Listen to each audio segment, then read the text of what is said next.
Hey, what's up, guys? It's William for my review of Raw for July 13th, 2015. This is not the right song.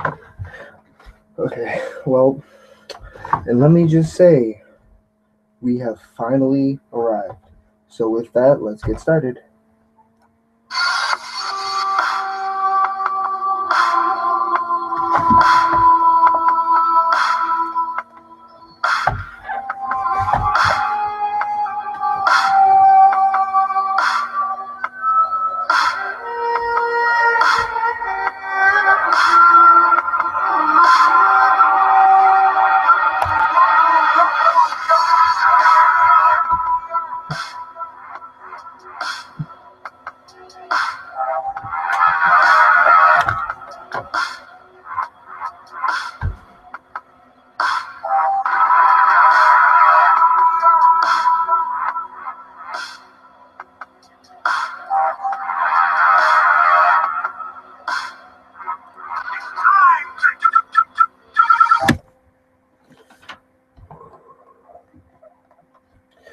So, real quick, let me just say that tonight was better than last week, honestly, by a lot. I think last week's only moment that actually interested me was the whole Street Fighter thing. Not like Street Fighter like we fought like it was a Street Fighter match, but like the way that we decided to destroy a car, which we conveniently brought back tonight and put it on the side. Why? Because it's a symbol. Cars are symbols, man. So Brock comes out with Paul Heyman, which I'm actually enjoying Paul Heyman and Brock coming out first instead of the Authority doing their normal, oh, we're better than you, and this is why, and all this is about to happen because we're the Authority. Well, basically, what this was just, oh, so J and J are not here tonight because Brock. So, what's gonna happen in 6 days? 5 now because it's Tuesday. Is that history will be made. It's not a lot. It's not a lot that Brock comes in as a challenger.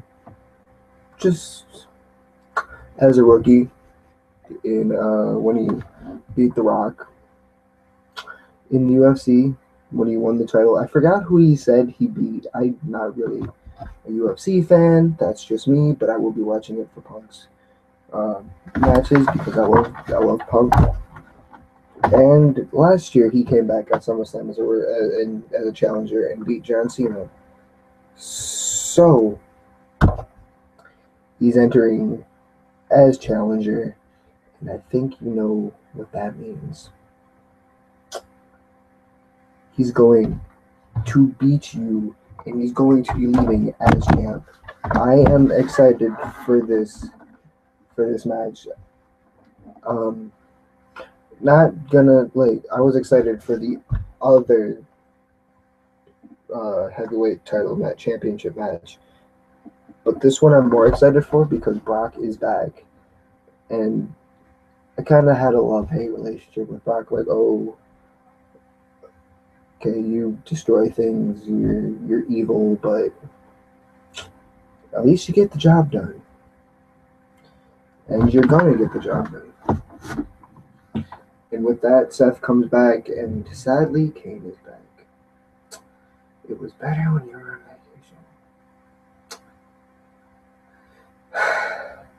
vacation. And Seth starts us off with like, well, aren't you happy? Well, you shouldn't be because Sunday I'm taking your happiness away.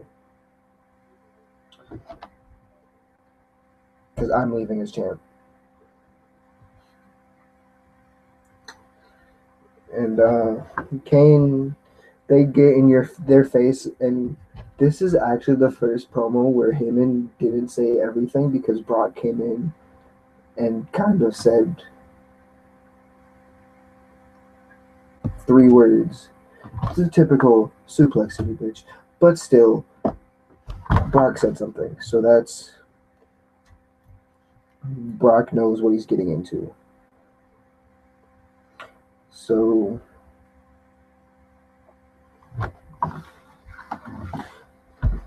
I missed something real quick. So Seth came out and kind of started talking, and he messed up. He stumbled over his own words bad enough to where he had to rewind himself. And that was just so funny for me because not a lot of people mess up. And the last time someone messed up was Owens on NXT. At least he had the courtesy enough to make fun of someone. He didn't rewind himself. He was a better heel there and was like, oh, I'm so bad at English. I'm like Hideo over there. Bad at English. That didn't make any sense. Stupid jokes are stupid. I'm sorry. So he goes on to talk about, oh, that car is supposed to be a symbol for me, but this is a symbol for excellence, yada yada yada, burn Suplex City to the ground. And this is where Brock speaks. Kane is kind of like, well,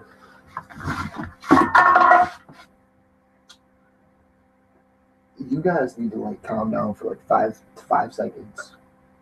Okay. It's technically not official. Even though Triple H kind of said it was when he introduced this, but it's not official. You still have to have a contract signing. And there will be no chaos there whatsoever.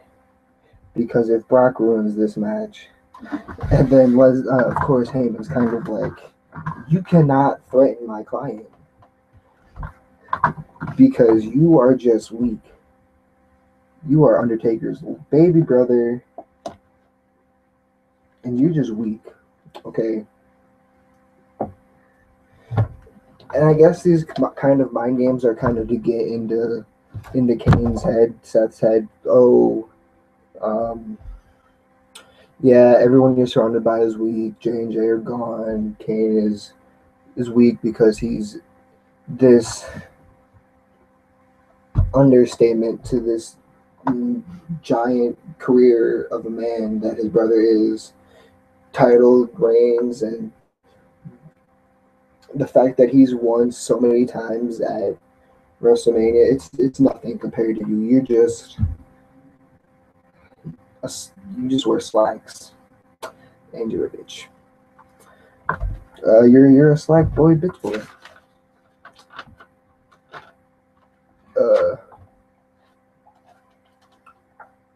So back to Paul, he was kind of like, well, if Brock's in a contract signing, what could go wrong?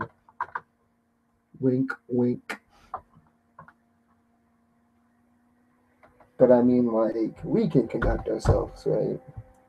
As long as you slimy little fuck, don't do what you did last week.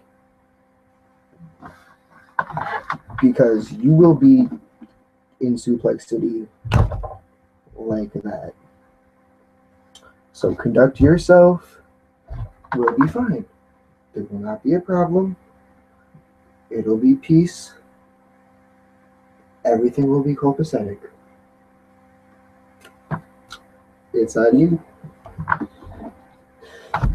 So main event is obviously going to be a contract signing, and even though we say that this contract signing is going to try to be civil, it's a contract signing in the WWE.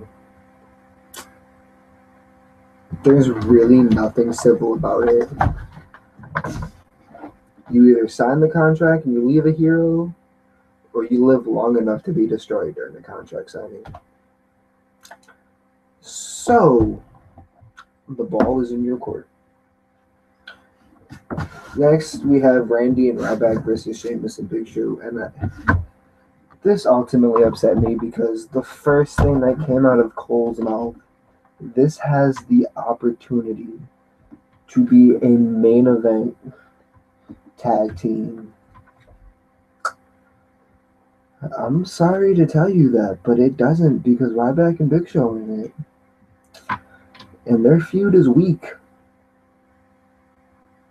Very weak, especially since it's a triple threat rivalry with The Miz on commentary, who does nothing.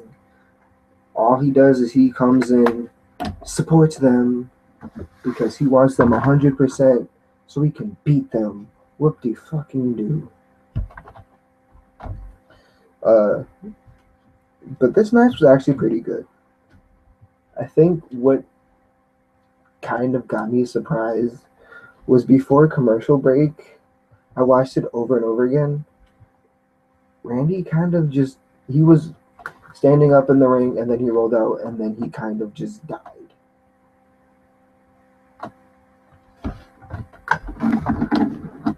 Excuse me?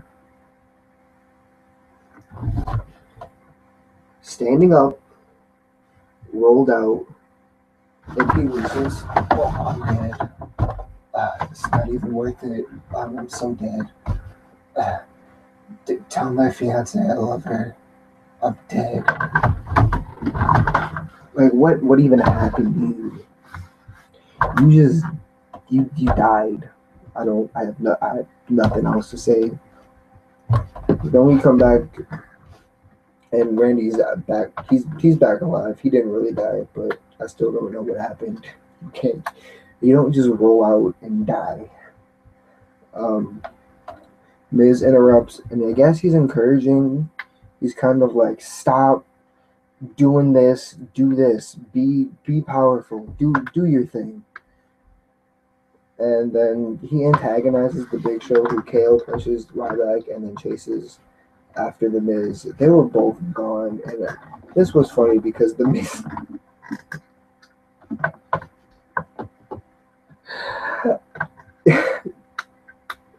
he fell halfway up like the ramp. It was so funny.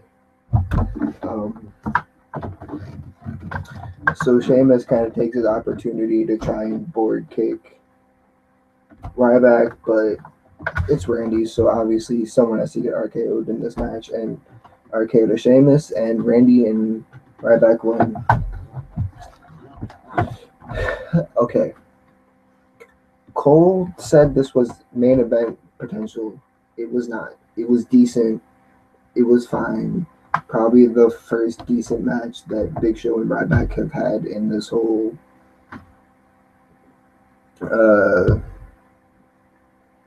feud, rivalry, shenanigans. I don't even know what to call it. It's just shenanigans now. But this was pretty decent. There was no interference because obviously two other men who have their own thing going on don't have time for your shenanigans. So we can't just interrupt them in their feud just so we can carry on around your fuckboy games. That's what I'm calling it. Ryback and Miz and Big Show are playing fuckboy games. We get a small backstage thing that's kind of like, oh, I don't know what to do. Relax. I have a plan. As long as you don't... Okay, I'll follow your plan as long as you don't have me promote the Deep Beast again. That's pretty much... That was that. Next is Dean versus Bray. So, not a lot of people like Roman Reigns, but I kind of... It's love-hate. I like him more than I hate him, but sometimes he does stupid shit. And I like that. So, when this rivalry happened, I'm interested to see what happened. I like both of them. It's very interesting. We kind of see more of an Undertaker-like thing in Bray. It's there. It was there sometimes, but like this, you can see more. Like last week, you saw the fake Bray, and then you see in the room like the fangirl room this week. You kind of get Roman retorting because Bray, you know how his lights off and the lights come on, and Roman was behind him. I have two questions. One, how long were you behind him? There has to be a point where you're walking where you hear someone breathing. You're like, what is that? Someone's behind me because there is heavy ass breathing. So you can't stay hidden for long. You're gonna hear breathing. You're gonna feel someone kind of behind you. And two, does this mean there's no more Dean and Bray match? Yep, no more Dean and Bray match. It was just Roman beating up Bray. And Dean was just he was chilling in the corner. He was just...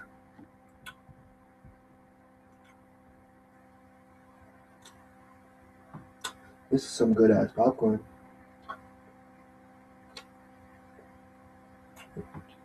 You want some? Yeah, get him. So he was just there. Roman was in control of this a lot, but Bray kind of came back when he hit him in the head with the lantern. I guess that was kind of smart because if not, you would have got speared, Superman punched, and Samoan drop. So, kind of stun him so I can get away. Whatever, that's good. I can't wait. One of these matches that I can't wait for. I hope Bray wins. So, next segment of the night. Usually, when the Divas are on, it's kind of like, well, it's a Divas match, so I gotta get my popcorn. I mean, I gotta go get something to eat, and I have to use the bathroom. So let me just go do this. But this wasn't a Divas match. It was just a, I guess, State of the Union address. And it was just Nikki first. Oh, I've been champion for 232 days. So you know what that means. We run everything. I'm the total diva. I wonder how Dana would feel about that. Because Dana Brooks is the total diva. You were just Nikki stunning Bella. That's what I'm calling you. You're on page those. So you're just there. You're hot. But you're not the total diva. You can't just call yourself that. That is someone else. Knock it off. So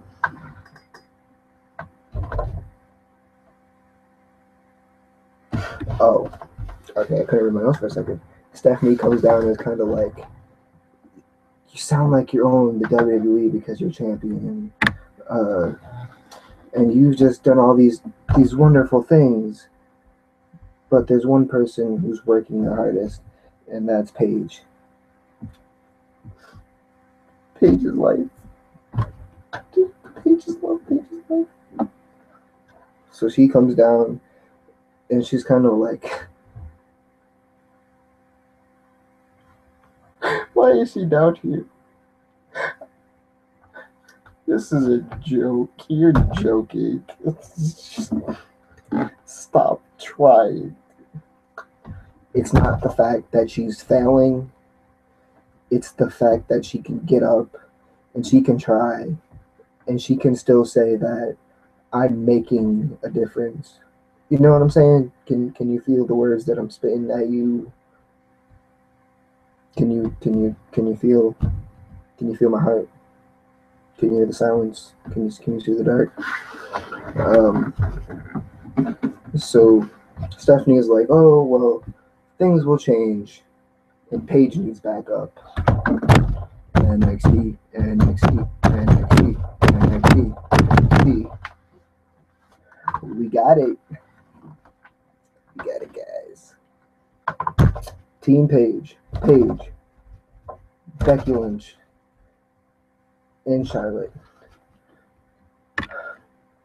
You know who I would love to see on that team?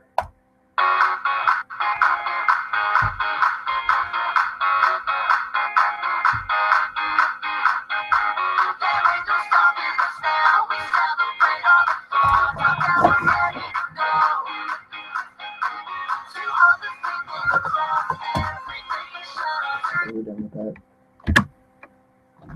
I would have loved to see Bailey on there. But I guess she can spend more time in the NXT. I don't mean to make it sound like a bad thing. But,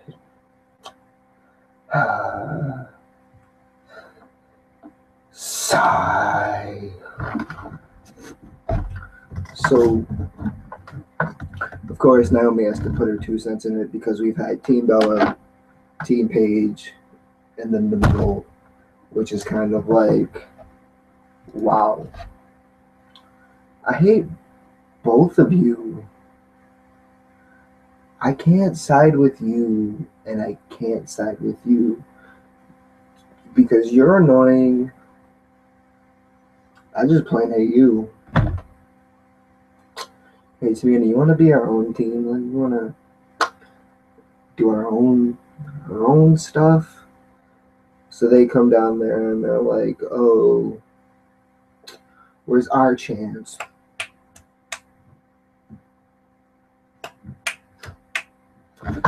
And Stephanie's kind of like, "Well, you guys are fierce. You're not afraid. It's time what you get what you deserve." So there's someone else who's doing the same shit that you're doing, and I love it, and I need it. Sasha Banks. Not one. Not two. But three. Three NXT divas.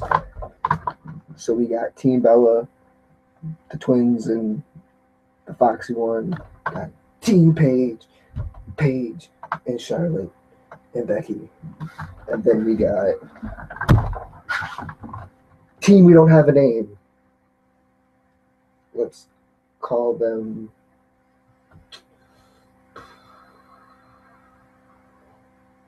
NIST. NIST.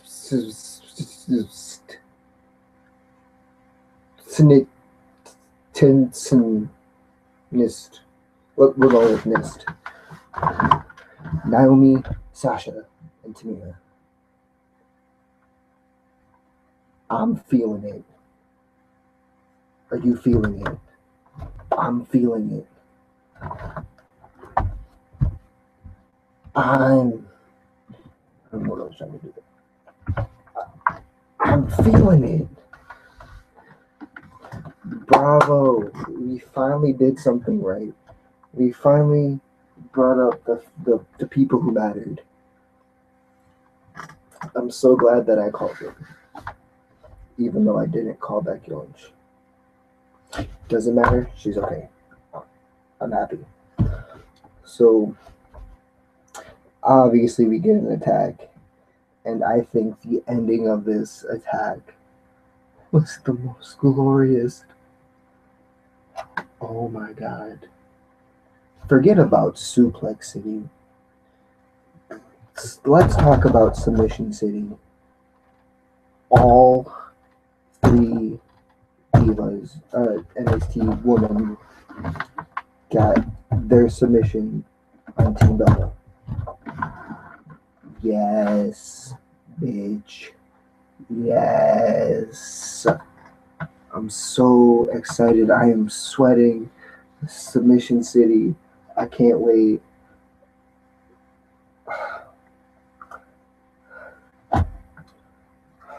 Great things are coming. Great things are coming.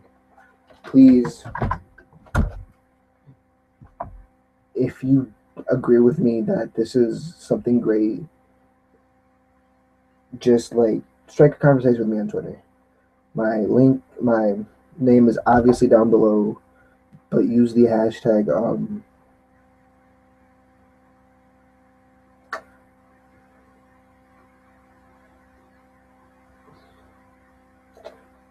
I don't know, just get my attention, tweet at me, strike a conversation with me. I'm open to conversations.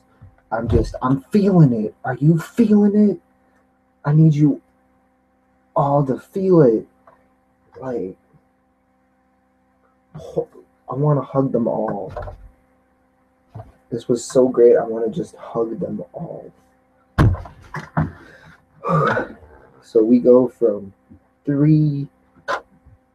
two great teams and just Team NIST. I'm not okay. Two great teams and Team Bella. I don't give a fuck about them. To one of the worst teams, the New Day, who come out there and obviously have to say something because the power of positivity. Their monologue this week was just, Atlanta sure has been through some shit, but they stay positive.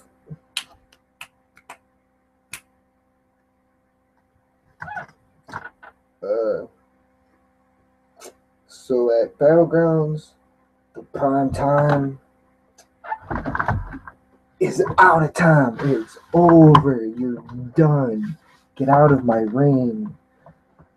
And that gets the primetime players versus the New Day with the primetime players guest Mark Henry.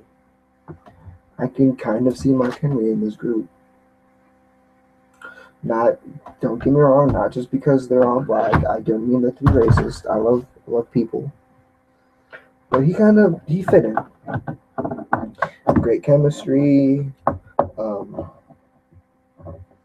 It was very nice to see that we care for our partners because Titus pushed Darren out of the way to kind of save him, and then they tagged Mark Henry and who's doing their work. They had great chemistry. Just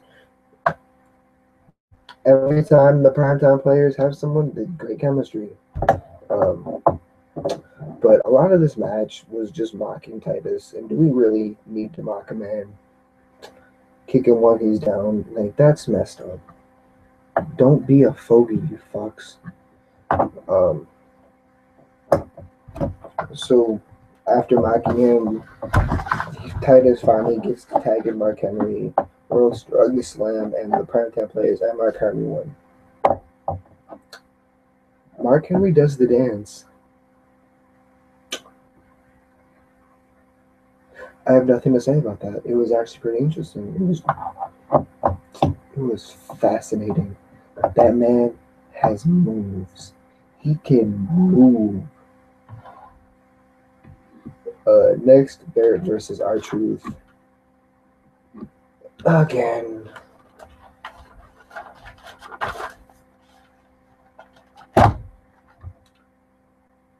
Nothing fancy here.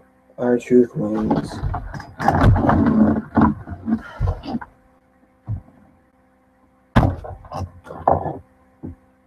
Are we serious right now? Like, for real. We need to fight over a crown that isn't anymore. Like, you don't even get a chance to do anything good with it. You're king of the ring. What the fucking do? And now I feel like they're just even. They're even on wins. Okay, whatever.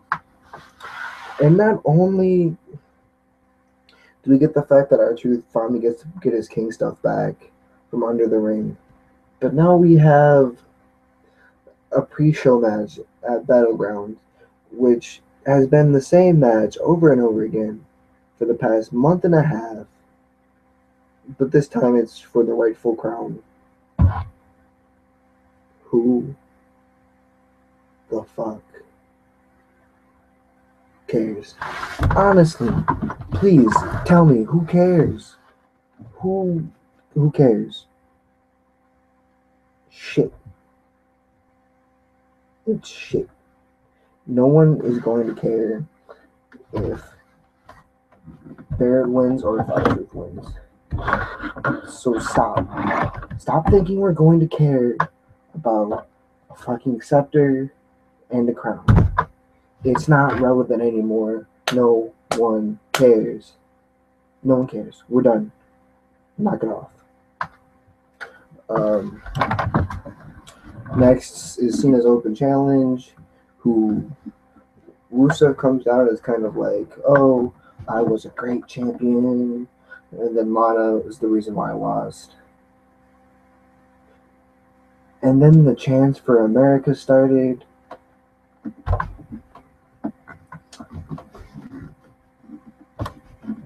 And then this questionable statement, USA, the reason I broke off.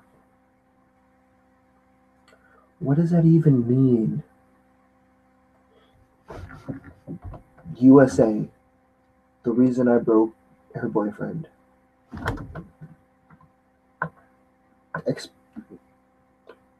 What? That's the dumbest thing I've ever heard. USA, the reason this shoe is black. USA, the reason why I'm doing this. America is not a reason for things.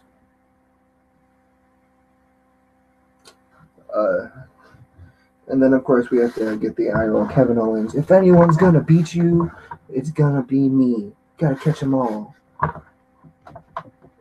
So I'm gonna beat you tonight, and then Battleground's gonna be a rematch. So fuck off, Rusev. And Rusev, obviously everyone's annoyed. So Rusev was kind of like, no, you French American fuck. I mean, like, you have two first names, and you know what they say: never trust a man with two first names. And obviously, we just gotta have Cesaro come down because Cesaro and Johnson have had the greatest of matches last week. Candidate for match of the year. So excited. So Cena just kind of leaves, ends up with a brawl, and then before commercial, we just get this creepy. Yes,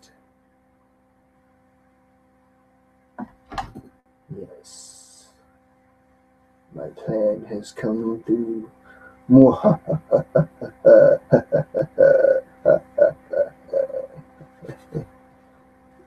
Creepy Cena smirk is creepy. Come back, triple threat: Cesaro versus Owens versus Rusev, and the winner fights Cena for his belt. This was a great match. I'm not gonna lie, I've probably said this a million times, but all of the open challenges have been great matches. My favorite being Cesaro and Cena in the past 2 weeks. They've opened my eyes up to Cesaro, how he can do all these amazing things. Can't wait. Cesaro was the only one to not be United States champion, so I was kind of maybe not rooting for Cesaro, but it would have been nice. There was a double German. So what had happened was Owens grabbed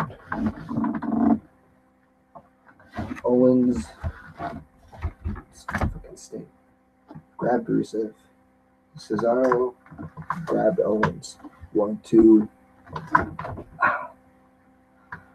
Oh, that hurt. Wow. Double German. And then we get the accolade to Cesaro. And I'm just guessing that now super kicks that's how we break a submission in a triple threat. I could punch you, but my foot's feeling kind of kicky right now. So let me just kick you in the face.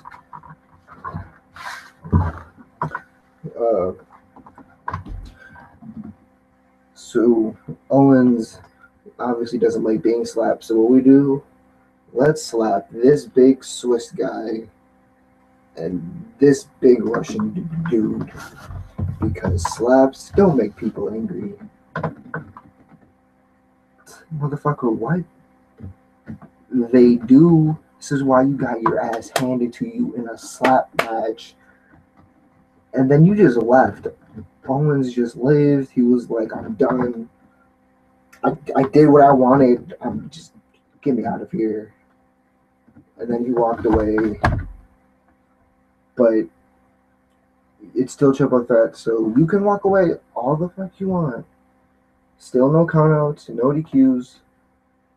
Just let us go at it. I think this was one of the few times that someone's reversed the accolade and do a crossface, and then Cesaro did the swing. Cesaro was giving it his all, but Rusev won, and I'm okay with that because Cesaro's got his chance twice in a row, so give someone else a chance. But doesn't matter, like, you last week's have been really good. Keep doing what you're doing. I need you to get pushed. I like you, Cesaro. Do what you want. So next, Rusev versus Cena. Like, is it even worth it anymore? Like, Rusev was done before this match even started. So obviously we get the same thing we've been seeing before WrestleMania. Accolade, he powers out of it. Accolade again, and then Owens comes back and super kicks him in the face again. We really pushing the fact that super kicks break submissions now. Cool. Fan-fucking-tastic. Pop a power bomb to Rusev, even though he tried earlier and it failed horribly. So,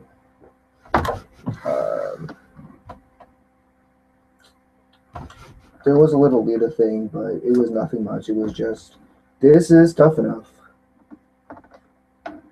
Deuces. Next, we get a little Stardust come back. Kind of made me sad because the picture that they posted of him coming back was him looking at his dad's boots. Rest in peace, Dusty Rhodes. But he kind of had a Bray-like promo. He was spinning a globe and then he stopped it. And basically his whole thing was like, yeah, Neville's a hero, but sometimes heroes fall and scars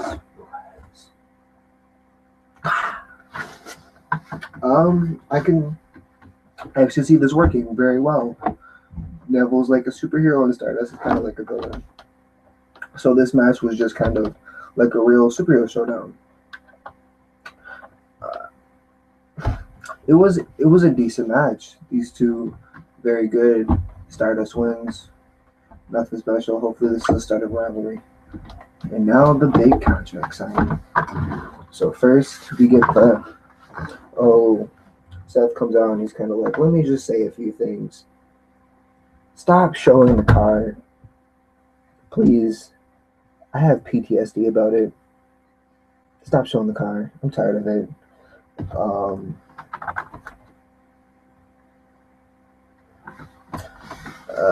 I'm proud to say that I'm not afraid. Keyword, not. I will destroy Brock, and then Brock comes down. For someone who's not afraid, you did kind of look pretty scared. So they sit down, and they're all civil. It's contract signing. You said no chaos, no chaos. Well, we can be fine. But then Heyman's kind of like, not Heyman. Heyman is like, stop looking at me. Look at him. So, look at him and concentrate on me. Look at him, hear the words coming from my mouth. Listen to me, but look at him while I look at him.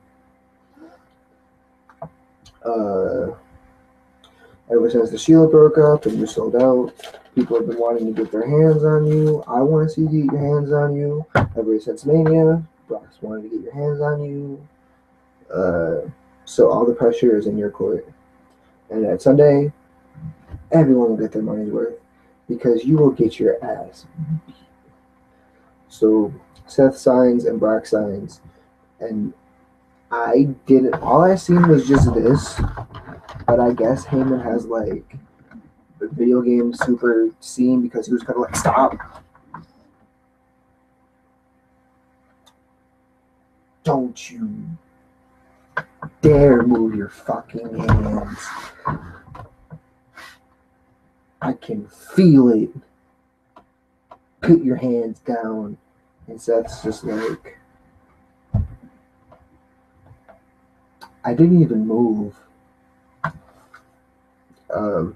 So if you've been keeping up, if you watch, you know that there was this infamous plan going around. So this triggered Brock to flip the table over, and guess what was under it? Yep. A fucking axe handle. This surprised Seth because he was like, oh, he found out my secret plans. So we just took the axe handle, put it on the table. Make your move. Seth grabs it, attacks. No, Seth inches towards it, grabs it, and takes a table to the face. Ow. Remember, if you watch my Lucha Underground review, you know how Patron was like, you're trying to destroy the face that my mother made. Well, Seth's face should have got destroyed. He took a table to the face, flipped over to the face. He should have looked like Squidward. So obviously it's attack, suplex to Seth. Kane, he tried his best. Honestly, like, he tried. He could go hand to hand with Brock himself, but obviously he had the fuckboy Rollins to deal with. So,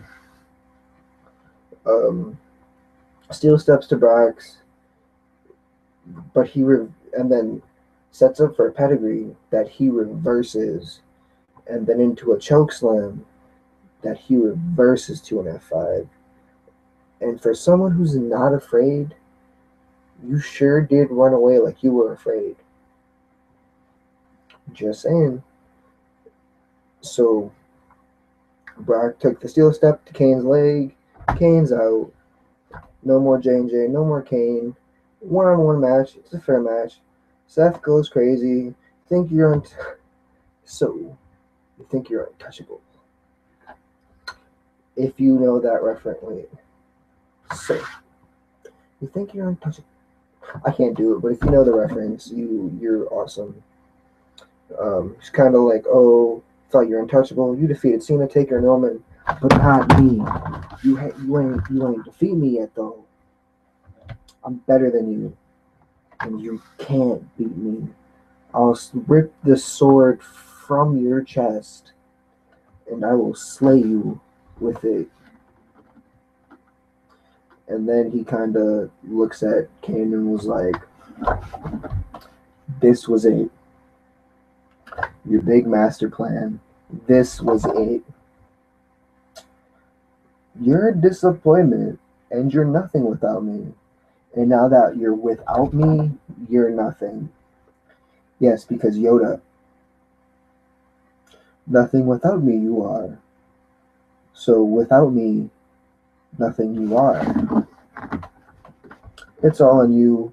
You never was, wanna be, and then a kick to the injured leg.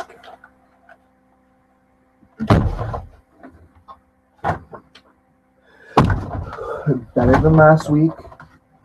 Still, the best part was the Divas. I can't wait. I'm excited. Me and Lewis haven't recorded anything yet because he's been busy with work. The podcast will be put up soon. my friend Haven edited it. He's making a video for me to put the audio in so I can upload it. This should be uploaded maybe today or Wednesday. However long it takes him to make the video. So don't forget to check out my dear friend Oodles and my dear friend Dr. 20XX. And please, I'm carrying it over. Last week was Oodles' birthday. If you are a good artist and you know how to make a t-shirt and you live in the Buffalo area, please contact me. I would like to get Oodles a t-shirt that says Oodles across, and then we'll work something out with like right there. But he wants it, and I kind of wanted to get it to him as a late birthday present. So with that, contact me. I'll pay you. I have work in the morning, so my thoughts videos, they're gonna be lacking right now because I'm still trying to think of things. If you have ideas, please put them in the comments below or tweet them at me. I'll be more than happy to give my thoughts on things. So that was my Monday Night Raw for July 13th, 2015. And can't wait for Sunday. So